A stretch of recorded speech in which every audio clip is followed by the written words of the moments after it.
Hi everyone, Anthony Morganti here.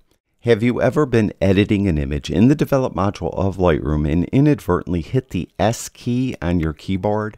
Suddenly you have this white border around your image, you have red and blue on the image, and it says Proof Preview in the top right hand corner. Well, you've just entered soft proofing mode, and in today's video I'm going to teach you everything you need to know about soft proofing in Lightroom.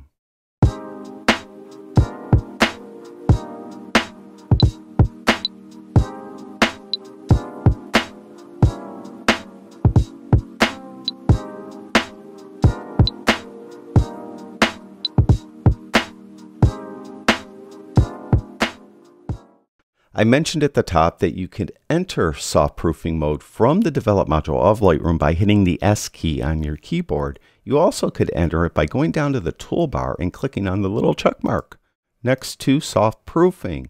If you don't see the toolbar in your Lightroom, hit the T key on your keyboard. It turns that toolbar off and on. If you don't see soft proofing in the toolbar, go to the far right hand side, click on that little triangle, and make sure that there is a check mark next to soft proofing. Now you're in soft proofing mode. Well, what does this mean? Well, soft proofing mode is a way for you to know which colors in your image won't or aren't being displayed properly on your monitor, and what colors on your image won't be printed correctly on your printer. Have you ever edited an image and shared it online and then looked at it on your phone and the colors look different? Or you've printed it and the colors look different? Well, this is where soft proofing comes in. It tells you which colors aren't going to either display correctly or print correctly. Now, if we go over on the right hand side, when we're in soft proofing mode, you can see where the histogram is now soft proofing area here. And this are pretty much everything we need for soft proofing. Now, specifically, you have, I mentioned, display colors that aren't being displayed correctly and printer colors that aren't being printed correctly. That's called being out of gamut. So if a color isn't being displayed properly or being printed properly, they're out of gamut. And you see them with these red and blue on the image. Now, you may be familiar with red and blue as clipping indicators in Lightroom. This has nothing to do with highlights or shadows clipping. This is purely colors that are out of gamut. And you could turn those off and on with these little icons that are in the corner of the histogram. On the far left-hand side, you have this little kind of monitor icon. And specifically, what that monitor icon allows you to see are colors that are outside your display's color capabilities. And when that is on, they'll appear blue in the image area. So wherever you see blue, that means my monitor, as it is right now, cannot faithfully reproduce the color that I just adjusted this image to. Now over on the far right hand side, we have this little icon that's supposedly a piece of paper with the corner folded over. And colors that are outside your printer's rendering capabilities appear red in the image preview area. Now you can see on the image there's red in a large part of the image. That means when I print this, my printer and paper combination won't faithfully reproduce the colors that I'm seeing on my monitor. Now where you see here like kind of a magenta color in here, that means that both my printer and my monitor cannot reproduce the colors that are right there. And you could turn these off and on by just clicking on them. Now let's just talk about the display first of all. Turn that one on. You can see we have blue. That means my display right now isn't showing those correctly. Let's just say that I'm sharing this image online, or I'm sharing this image to a group of people, and I know for a fact that they're going to be looking at this image using an Adobe RGB monitor, right? I could go over here and change the profile from Display P3, which is my Mac display, to Adobe RGB. And now you'll see that the blue changed. Less of it is out of gamut now. So these colors in here will not be displayed correctly on a Adobe RGB monitor. I also could switch it to sRGB as well if I wanted to see that. So that is display. And to tell you the truth, soft proofing isn't used as often for display capabilities. Maybe you want it on just to make sure you're seeing true colors, but most often you're not using it for that. We're using it for printing. So I'm going to turn on the printer little icon over here. You can see there's some red in the image there.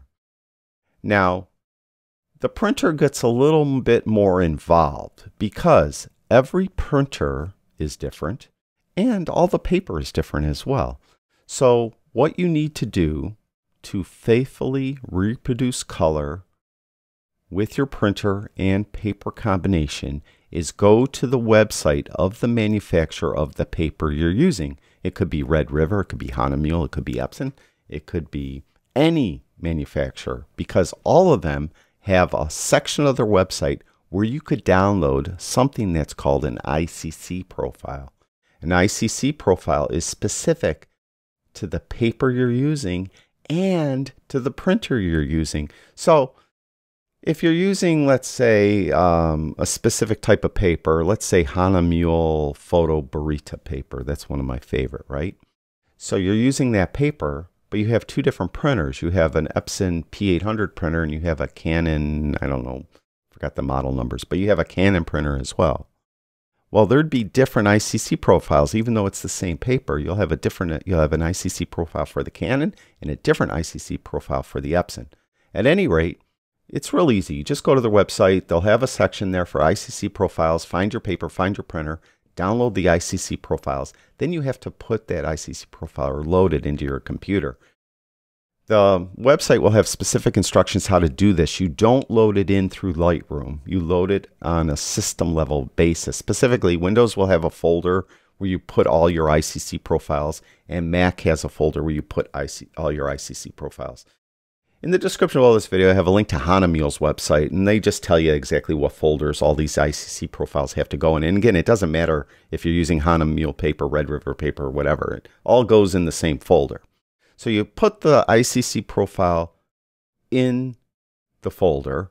You may have to close down Lightroom and reopen it. And once you do, you could go into soft proofing mode, turn on the indicators for paper, then go to the drop down. Now, they won't show up here right away. You'll have to click on Other, and they'll show up here. And then just put a check mark next to them so they show up in the drop down. Then go to the drop down and pick your paper. I mentioned I like this Burita, Photo Burita paper. And you could see that wherever it's red, it's not going to print quite right there. Now, what can I do? All right, I could print it, I could look at it and see, oh, I don't know, well, there's a couple things you could do. First of all, you could not do any readjusting here and just try to print it like this. But you could then use the print module of Lightroom and tell Lightroom to control the printer. And when you do that, in the print module of Lightroom, you'll have something called intent, perceptual and relative. And you can see as I do that, you can see the reds changing. Well, what does perceptual and relative intent mean? Well, let me read it right from Adobe's website, because I think it's kind of difficult to put into words, but actually once you know it, it's pretty much obvious. All right. The rendering intent determines how colors are converted from one color space to another. So we're going from my display P3 color space to the Hahnemühle Photo Burita paper color space with an Epson P800 printer. Perceptual, that's this first one, it aims to preserve the visual relationship between colors so they are perceived as natural to the human eye, even though the color values may change. Perceptual is suitable for images with lots of saturated out of gamut colors. So perceptual, from my experience, will shift more of the colors so that the entire image as a whole looks harmonious to the human eye. So even though in perceptual, where the red is out of gamut, to get those in gamut, it may shift everything around it so that it looks more harmonious when you're looking at it. Now, if you use the relative intent, that compares the extreme highlight of the source color space to that of the destination color space and shifts all colors accordingly. Out of gamut colors shift to the closest reproducible colors in the destination space. Relative preserves more of the original colors in an image than perceptual does. So what that is saying is relative will shift less colors. It's basically just shifting the out of gamut colors and not the other ones. So wherever it's red, now when you print with the relative intent, just those colors will be shifted and the other colors not as much. If I'm using the perceptual intent, it will shift those colors, but it may shift some of the other colors a lot as well, so that the whole kind of color palette looks harmonious to the human eye. Now, I hope that made sense. Well, that's one thing you could do. Another thing you could do is you could just readjust the image to get rid of all the red in it.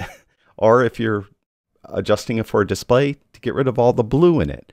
Now, what you would do then is just start adjusting. Typically, though, you'd probably go to the HSL tab, right, to adjust colors here. And when you do that, let's say we're going to go to hue. As soon as I start to try to adjust anything, it will come up with a warning. Create virtual copy for soft proofing. I would strongly recommend you do this. That way, you'll have a virtual copy for your print or for your display. And then the original image is still adjusted the way you actually wanted it, right? So we're going to create a proof copy, just like that. And now you'll see down in the film strip, we have a proof copy. This is a virtual proof. Now we could come in and try to get rid of that red that is in there. And you could just, now it could be folly. You might not be able to do it. But you could come in and just do your best to try to get rid of the red there. Maybe like that. No, that. But you see what I'm talking about. It could be difficult. But you could come in and try to minimize it at the very least. And you're doing it to the virtual copy, so your original copy is untouched. So that really is pretty much everything you need to know about soft proofing. Now, again, in the description below this video, I have a link. It's going to be Hanamu's website, but again, it doesn't matter because you put all the ICC profiles in the same folder on your computer. It's a specific folder for Windows, specific folder for Mac. Once they're there, again, what you would do is you would go to this drop down, click on Other, and they'll show up here. And then just click them. And also, if the display isn't showing up here, let's say you are processing this for a specific display and the display isn't showing up over here, what you could do is then go to Other and then click Include Display Profiles. These are display profiles that are on my computer. So I could choose one of these profiles as well if I wanted to.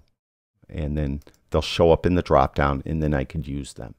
So that is soft proofing. For me, this is one of the more difficult topics to explain properly. Hopefully, I did okay and I didn't confuse the issue more for you.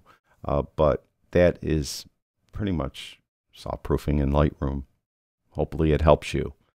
Thank you, everyone who watches my videos. I really do appreciate it. I'll talk to you guys soon.